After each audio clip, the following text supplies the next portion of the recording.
Okay. Hello, brothers. This is Father Larry Huber.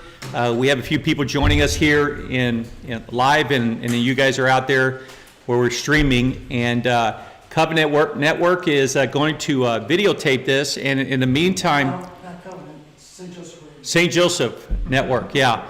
And so there's a really cool video on habits, and the guy that wrote this book that I want to share with you and draw a lot of Christian meaning behind it is talking in this video. So Mike, why don't you go ahead and play the video then. In the meantime, then we'll get set up then.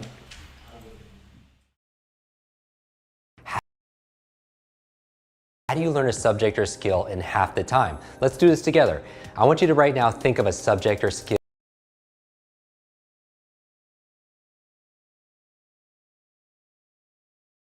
My name is Charles Duhigg, and I'm the author of this book, The Power of Habit.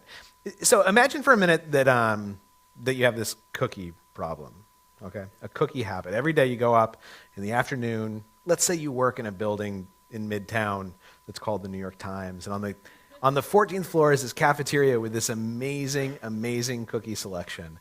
And you put this little note on your monitor that says, "Do not eat the cookie." And then every afternoon you manage to ignore that note and go upstairs and get a cookie. And imagine for a minute that this has caused you to put on a little bit of weight, let's say roughly 8.7 pounds. And when I say you, what I actually mean is me, because I'm describing my life eating cookies. So I was really interested in why I, a successful human being, I won a Pulitzer Prize last week, I think I'm a pretty smart guy, why I have this difficulty resisting cookies, right? There's a lot of things that I can do in my life. And I began researching the science of habits, how habits work.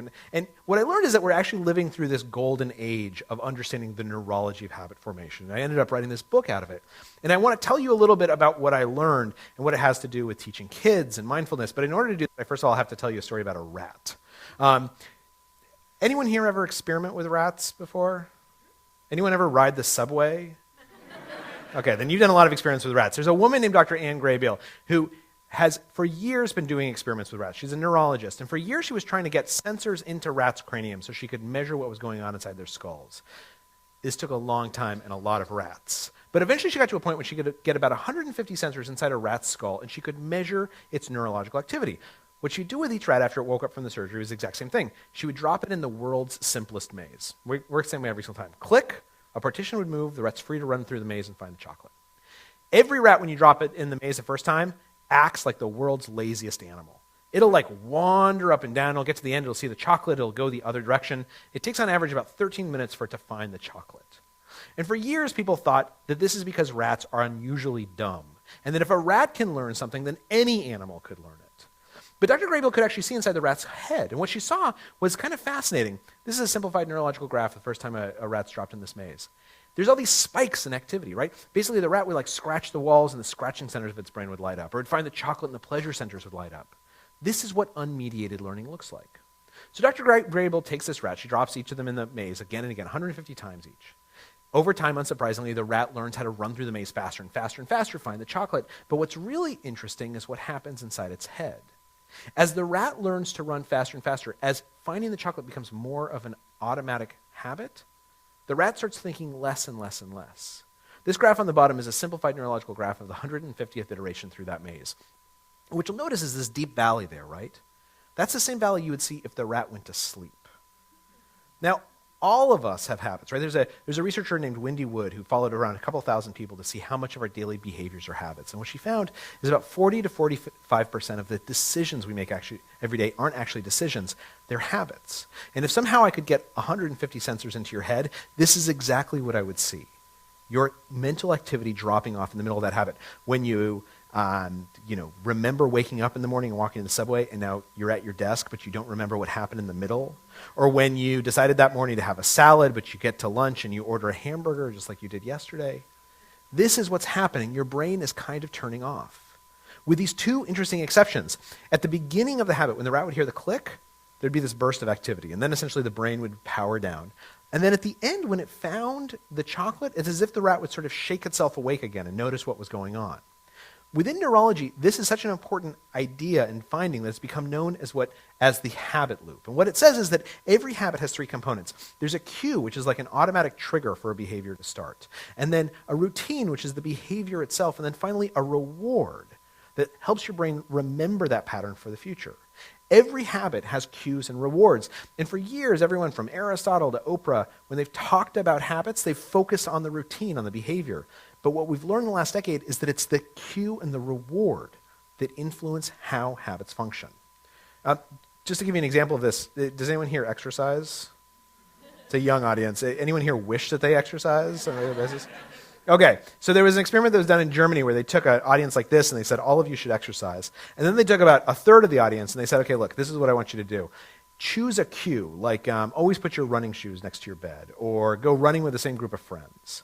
And then when you get back from working out, give yourself a small piece of chocolate. Right? This is counterintuitive because not many people exercise in order to eat chocolate, or at least not quite that directly. And yet what the researchers suspected is that even though all of you think that you want to exercise, your brain thinks you're a liar and that you hate exercise. And the only way that I can trick you into exercise is to give yourself a reward you genuinely enjoy, like a small piece of chocolate. And in fact, 6 months after they did this, they found that 58% of those people were more likely to be exercising, and they had stopped eating the chocolate because their brain had learned that there's endorphins and endocannabinoids, these neurotransmitters that reward us for physical activity. But you kind of have to bootstrap your brain into believing that those rewards are real with a reward that you genuinely enjoy, like chocolate. All of which brings me kind of improbably to Starbucks and what Starbucks can teach us about teaching and mindfulness. What does Starbucks sell? Coffee, right. No, wrong. That Starbucks doesn't sell coffee. Starbucks kind of sells coffee, right? They give you coffee in exchange for your money. But if you talk to Starbucks, what they will tell you that they actually sell is customer service.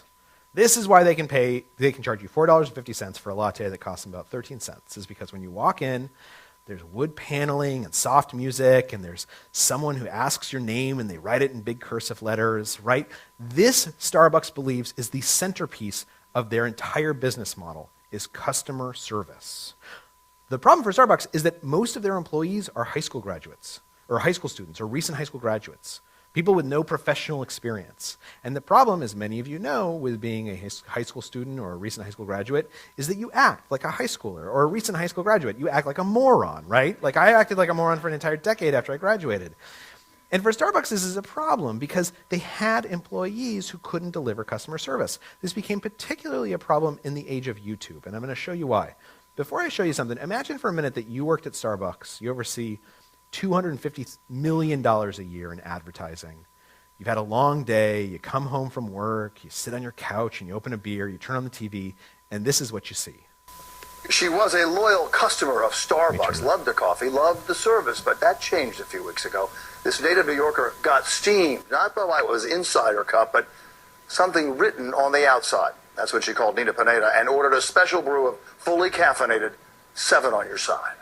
And then when you looked at it, what'd you think? I was shocked. I didn't understand why. Why would they do that?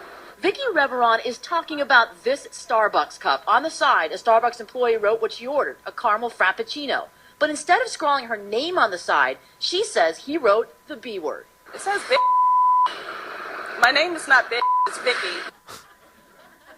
So if you've ever wondered idly what $250 million sounds like going up in flames all at once, turns out it sounds like my name isn't Beep, it's Vicky.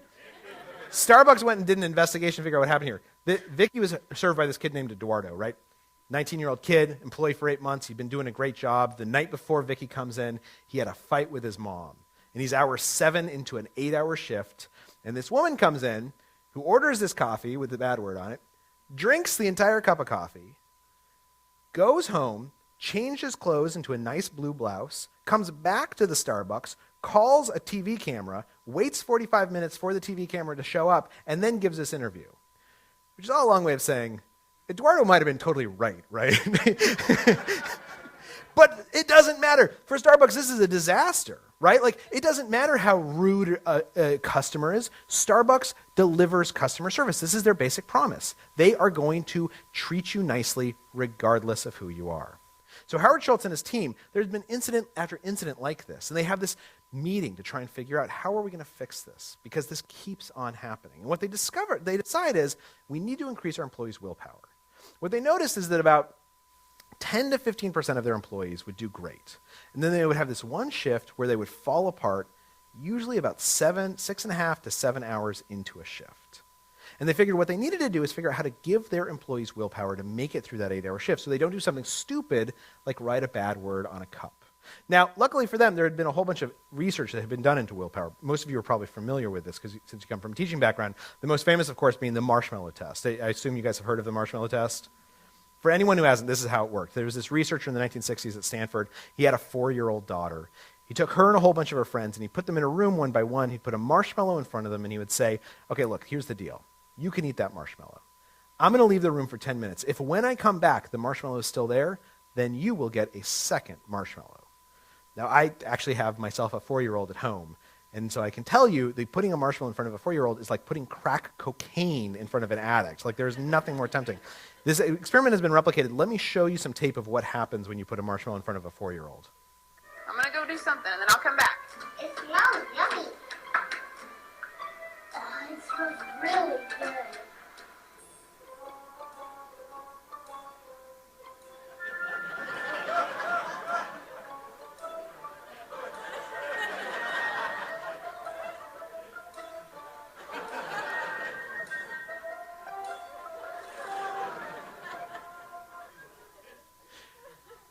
Only one of these kids was able to make it the entire 10 minutes. Let me show you which one.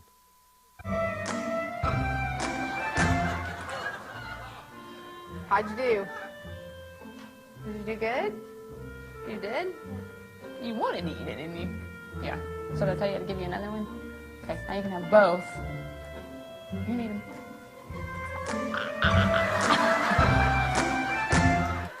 So this guy, Miskal, he does his experiment, right? He finds that about 10 to 15% of the 4-year-olds, they could resist the marshmallow. He writes his results, this is the late 1960s, publishes it, nobody cares. Nobody pays any attention.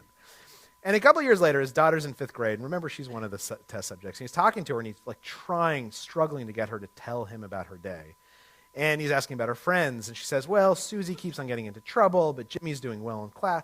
And he realizes as he's listening that the kids she says are doing well are the same kids who had managed to resist the marshmallow. So he goes and he finds them in middle school. He finds them in high school, and he finds them in college and post-college. It's one of the largest longitudinal studies that's been done, as many of you know.